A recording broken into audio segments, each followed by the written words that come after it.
What up, world? It's your boy Mark Waldo Ward, Superfax Show, Superfast Network. Today we got with us Billy Danze of the legendary M.O.P, legend by himself. How you doing, brother? I'm good, brother. I'm enjoying life, man, and I'm moving.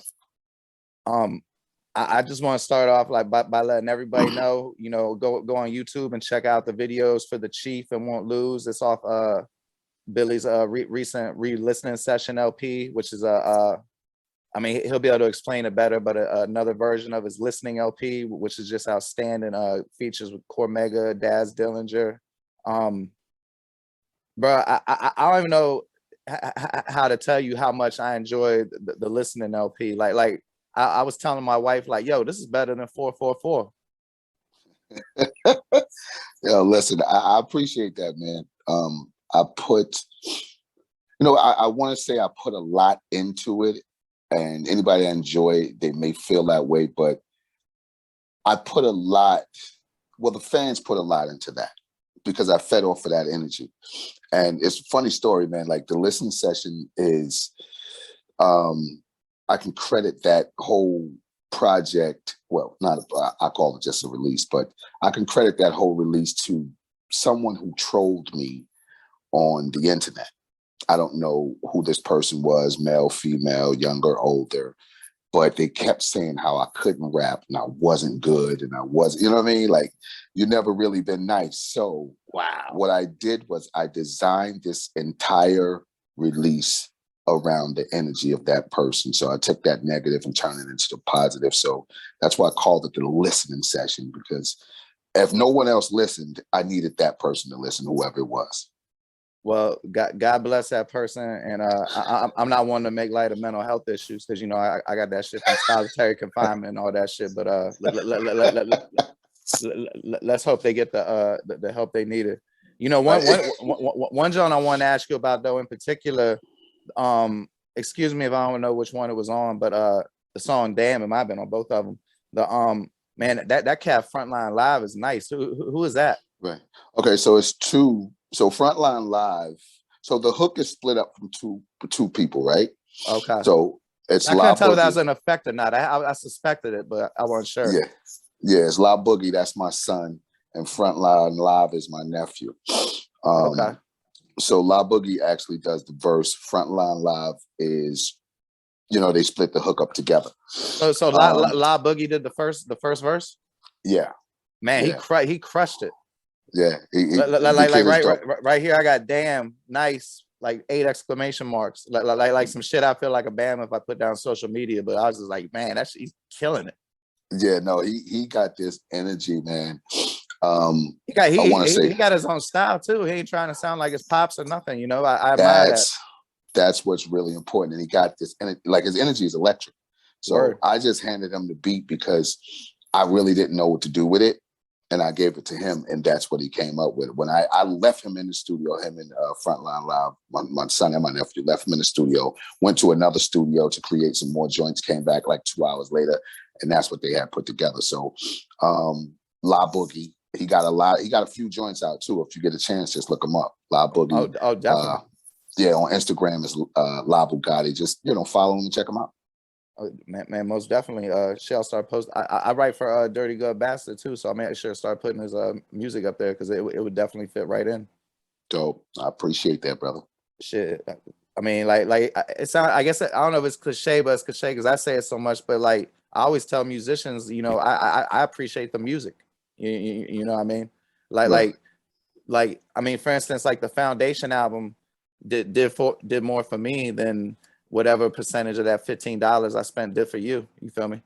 Right. But you know what? That's what it's supposed to do, right? Because music actually sets the mode or help you get through things. I was talking to Fame a couple days ago and telling him how when we were kids, like sometimes he would, you would wonder where I was. I would just go and get on a bus and put on the headphones and just ride the bus or the train as far as I can go listening to music because it helped me get into a mood or help me move forward or help me with whatever I was going through. So that's what music's supposed to do, bro.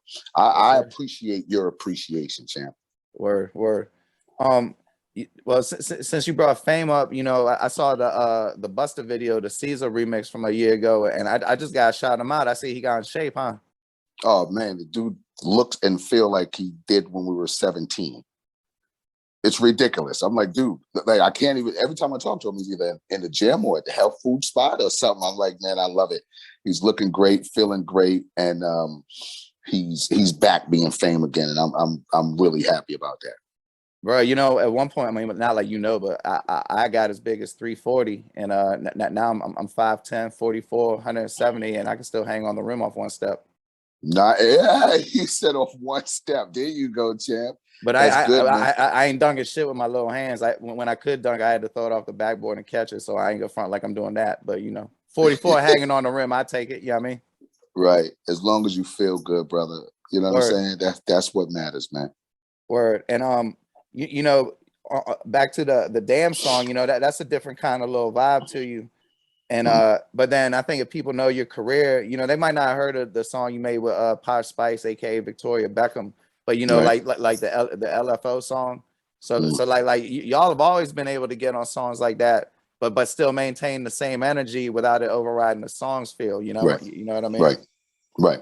Well, when it comes to creating, especially in this solo lane that, you know, I'm gonna be touching things that a diehard M.O.P fan will probably, you know, go, wait, what's going on here?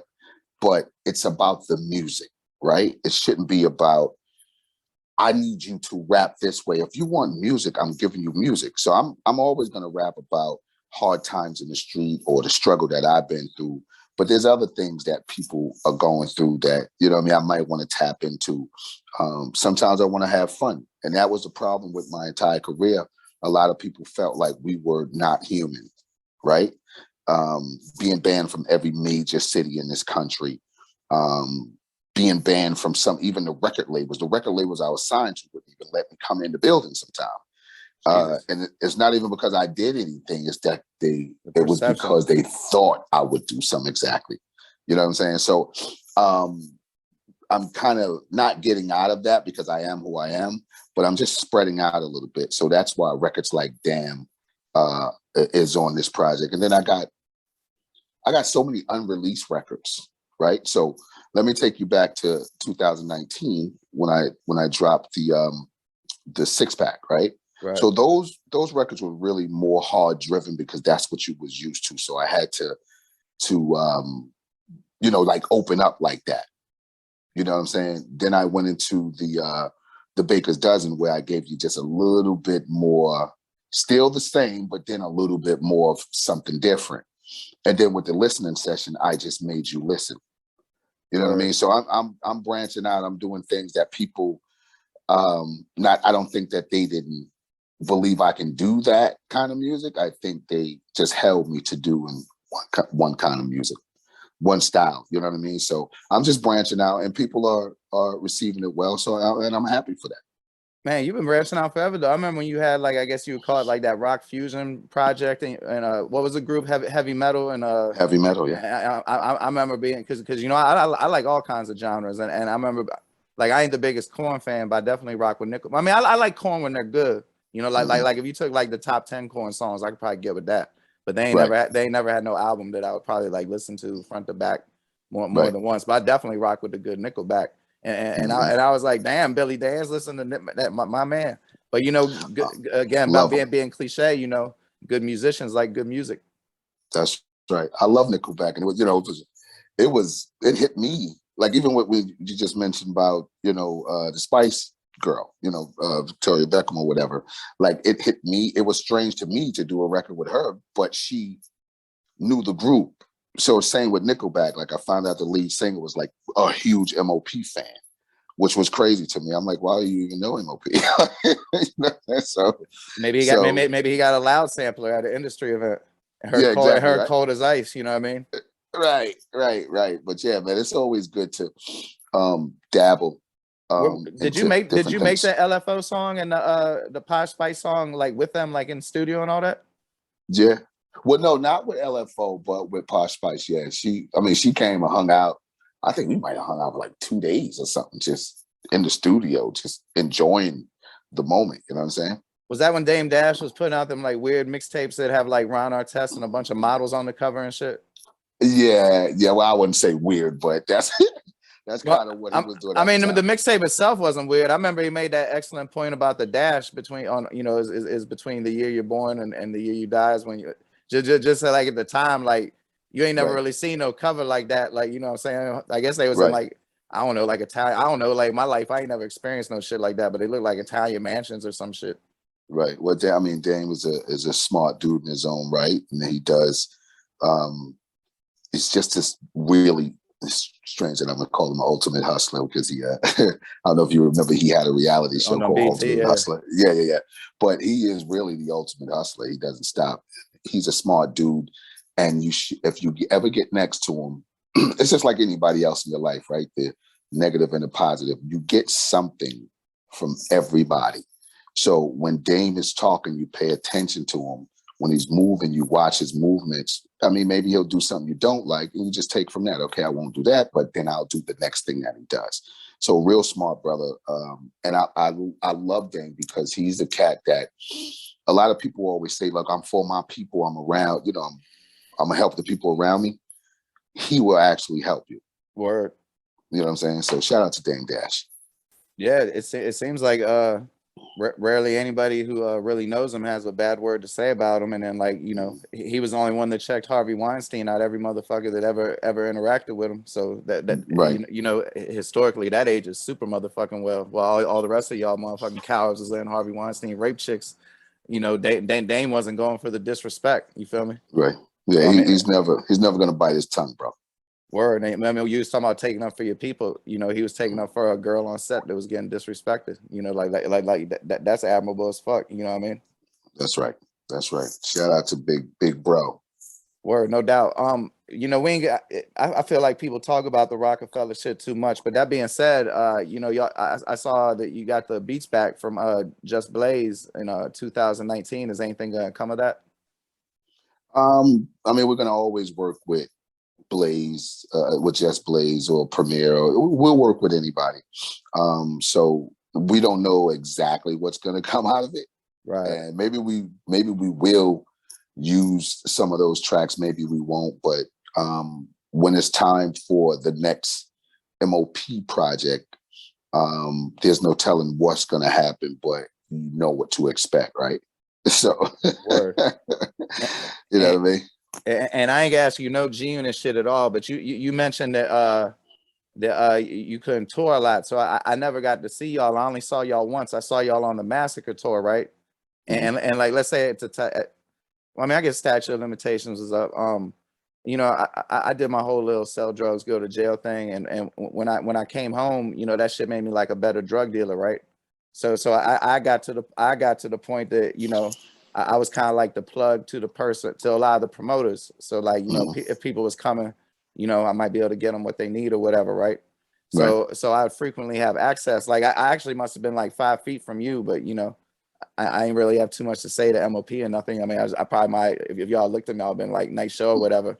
But Right. this man Mace walks by me, and I'm like, what's up, Mace? That shit was hard, cause he was just out there spitting, I guess, like some of them Jones. But I guess he was talking about Jim Jones or something. But it was, I mean, not compared to y'all at 50 or nothing, but it was somewhat gangster, right? So this man stops, and I have this to this day, and it still makes me chuckle all the time. And reaches in his pocket and hands me this. It's a blank CD with nothing on it, and it says "Jesus Rules Mace," and he had that shit in his fucking pocket. After the gangster rap. And there ain't no significance to the story. That shit has just always been motherfucking funny to me, bro. And I ain't gonna lie, like I've had this on my wall everywhere I live since then. Because if I be in a bad mood, I'll just look at that shit and laugh. Yeah, And then that's funny. he ain't say one motherfucking word or nothing. Just kept walking. Yeah, that's funny as hell. and, When and, he just got off the stage doing all the games, saying all the most hardest gangster lyrics that he could possibly say, and then hit you with the CD. What it says, Jesus rules. What is that? yeah, it say Jesus rules. And then like we go to the car thinking it's got some music on it. The shit's blank. Nothing. He gave you the whole Pootie Tang CD. Yeah, bro. But like, man, this story is worth it. You know what I'm saying, man? Very funny. You know, there's moments in life that you never forget. Like, I don't know. Do you know Saint Lazarus, who got the Gem Pop podcast?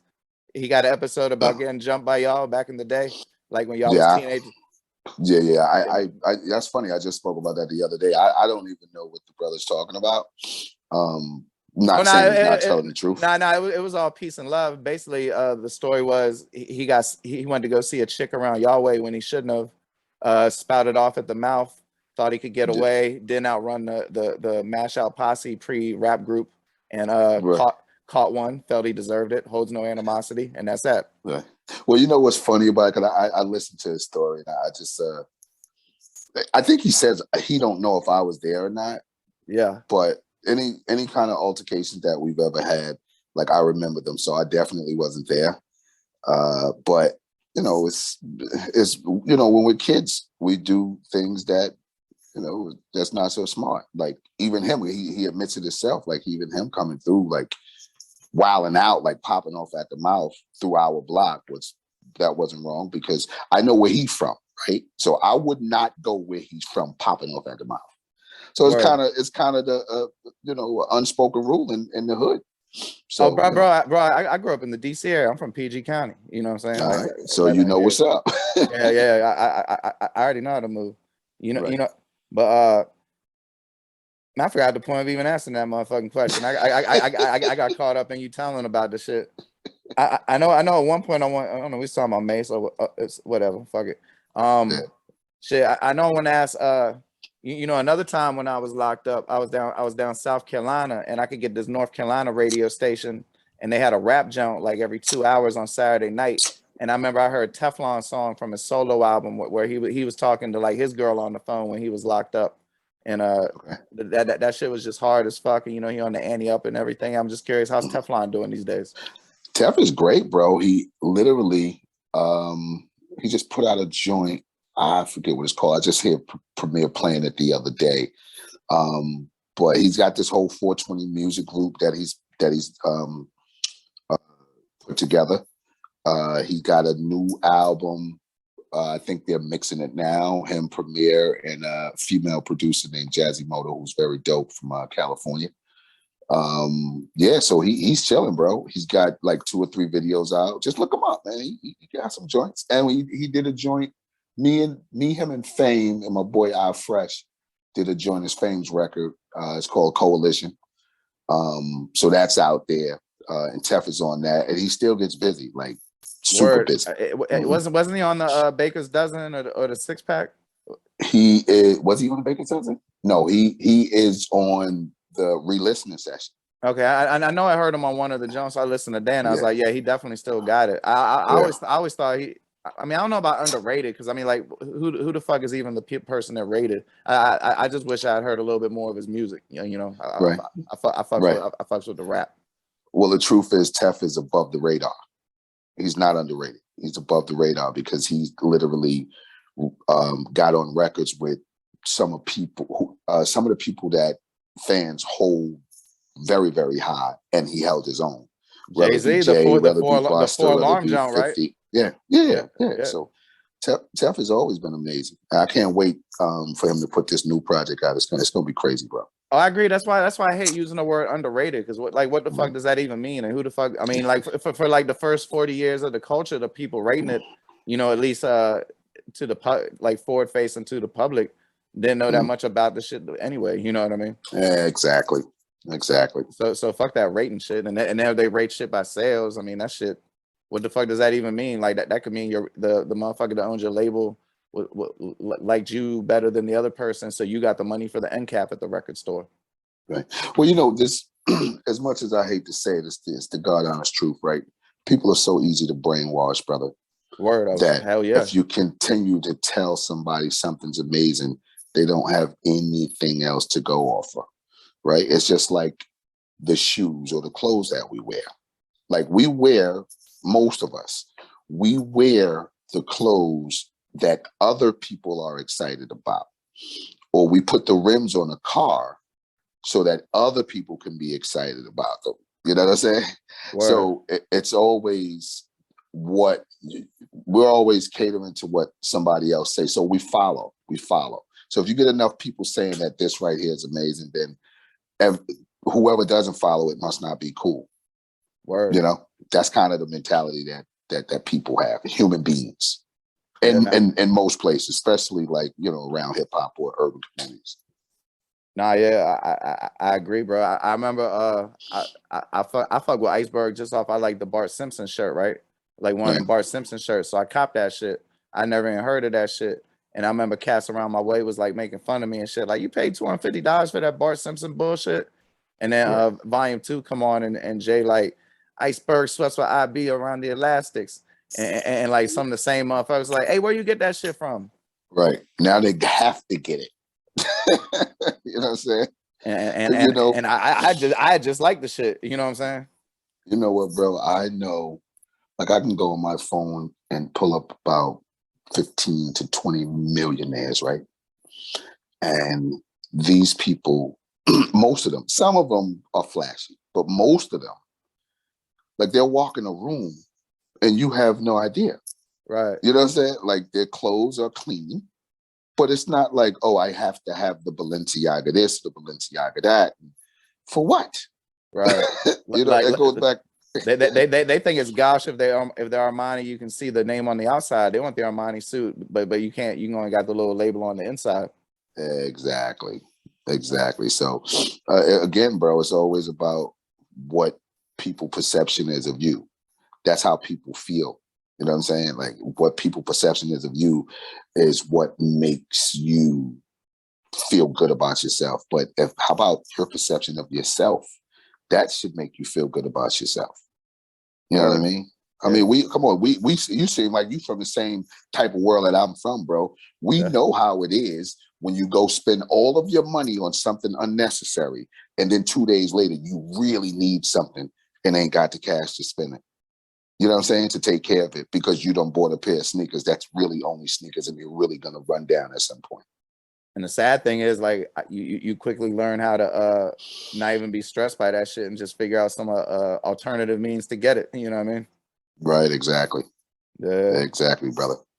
Word. Hey, just out of curiosity, I definitely like when y'all rock with Mano on songs. How long have you known Mano? I know Mano about 30 years. I know Mano, and I didn't meet him in the street or in the business. Obviously, I didn't meet him in business. I met him in on Rikers Island in jail, in the New York City jail, or the New York City County Jail or whatever. Right. So that's where I met him at when we were teenagers. And good guy, man. And that record that we did, that Welcome to Brooklyn record, like, he spanked that shit. I was so happy and so proud of him, the way that because he's not a rapper, right? Like, none of us are really rappers. We're just dudes from the street, and we happen to know how to rap a little bit, right? Some of us rap better than most. So I never saw Maine. Obviously, he had been putting out records, but I know him before that, so I don't see him as a rapper. Right. So when you know what I mean, when he put that verse on there, I was like, oh my God, he bodied it. Shout out to Mano, man, good dude, and always the same. Like, he's never different. You know what I'm saying? So when you see him, like, if you see him on a video or something, if he's the way he speaks is the way he is, and he's always been like that. Well, you know, speaking of 30 years and videos, To the Deaf is almost 30. Like yep. about 2 years, about 2 days ago it came out 2 days ago, about 28 years ago. And right. How about some hardcore? I don't think people understand how pivotal see me trying to talk like a journalist and shit. Got it. How pivotal it is into like what was to come in the way rap videos look. Like, to my knowledge, is that Hype Williams' first video, or was it one like one of Mike Geronimo? Yeah, I believe it was his first video, or the one that actually gave him some kind of recognition. How did y'all find out about him? Either through the label or maybe my management or something like that. You got to understand, like, we fresh off the block, so we're not caring about anything inside there, right? We're just doing what the fuck we're doing. So he shows up to get the video done. We're like, great, let's get it done. And in that video, you can see there's black and white, and then there's color. Right. So the whole video was actually black and white. We didn't like it. We ran into him maybe 3 days to a week later somewhere. Asked him to come on back to the hood. He got in the car immediately. We went right back to the hood, scoped it out. The next day, he brought his people through. We shot the color scenes, and it all worked out. Did you know Frank Nitti? Frank Nitti? Yeah. You were talking about Frank? No, of course not. Frank, I mean, this was so many years before my time, right? But Frank Nitti, Al Capone, that whole Murder Inc. crew who was on the mural that you were in front of? That's Big Mal. That's Fame's older brother. Ah. Yeah. So he was sort of that Frank Nitti type, right? But the name dropping in that Frank Nitti and like I said, like Al Capone and all that, those are Brooklyn guys. Regardless to what I know about the gangster. I thought that was like somebody that you know how like cats would take gangsters' names and all that, so they wouldn't have to use their governments and shit. Yeah, no, it's so many Nitties and Frank Nitties around. It's like, you know what I'm saying, but not the word Frank Nitti. Obviously, he was from the 20s. I'm old, but I ain't that goddamn old. Yeah, got you. Yeah, I know you wasn't doing no bootlegger motherfucker, the new like Meyer Lansky and shit. Right. And last question about that video: what kind of shirt was you wearing in the black and white part? That was a guest shirt, I think it was a guest shirt, because that was that was like, see, I'm more of a plain kind of dude, so I had the black shirt, the blue guest jeans shorts and black Timbs and the black Crooklyn hat, which was sort of my everyday kind of attire. So more than likely it was a guest shirt. But now you're making me want to know myself, so I'm gonna go back and check the video out. I can dig it. Before we get out of here and you drop your socials, what's the plan with the solo music? Are you gonna keep working the re-listening session LP? Do you have something else dropping? And what can we expect from M.O.P as well? Because you know they want to know, you know. But of course, look, I'm here. I'm an open book, bro. So far as the solos, let me clear this up for yourself and for your fans, your audience, right? Yes, sir. When I got on this solo adventure, I said, you know what, I'm going to do something totally different. So the cat that really, pissed me off with the trolling and all of that, I said, you know what, I'm going to drop singles, right? So the 6-pack is basically my single. It's a 6-part single. The Baker's Dozen is my second single. It's a 13-part single. The Listening Session is my third single. That's a 12-part single, right? And then the Re-Listening Session is just a remix of the Listening Session. That's my remix single. So the album haven't even came yet. So I've already put out 40-something records without the album being released yet. So the name of the album is called The Billy Dance Project. I'm still working on it. I work on it. I do at least 2 songs a week and just put them to the side. And I'm just waiting for that right time to put out the actual project. So I don't want, like, come on, when we first started talking, you said, yo, I didn't even know about blah, blah, blah.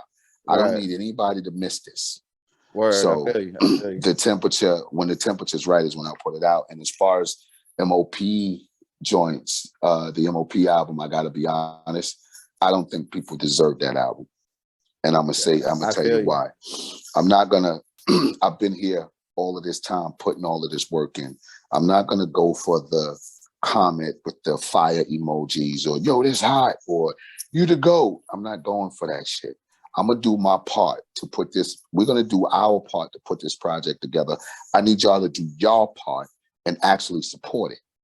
You know what I mean? If I feel like you're not, I'm not gonna give it to you.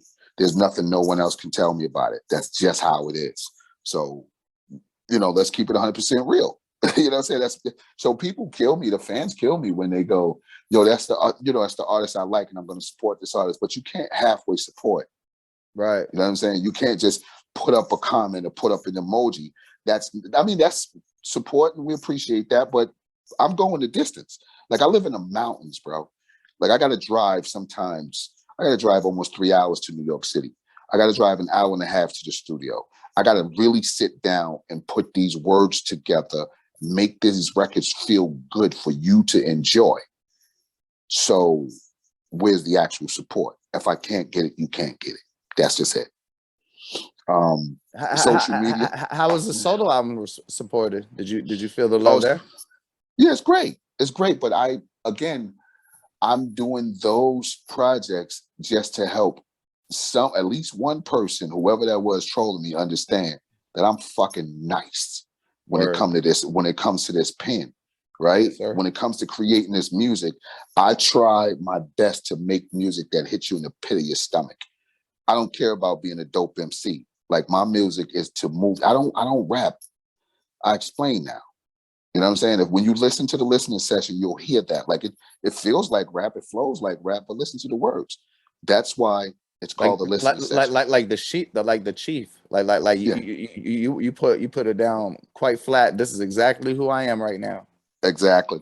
Thank you, brother. I appreciate your There's some appreciation. maturity, but there's also some things that the more they Right. change, the more they stay the same. Exactly, my brother.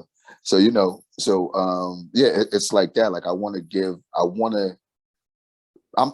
just having fun with it now, right? Like, I'm enjoying what I'm doing now. There's no pressure. There's no label, on my heels. Or you got to get it out this time. You got to do this or change this, change that. No, man. I'm doing whatever I want to do, and I'm hoping that people enjoy it. So, but I've been getting, like I said, people have been receiving it well. So I'm happy about that, and I'm going to keep going. I'm actually going to the studio tomorrow to bang out 2 joints. You know what I'm saying? I got so many unreleased records from maybe almost a year before I put out the 6-pack. So that's so many unreleased records, right? And I'll put them out in due time.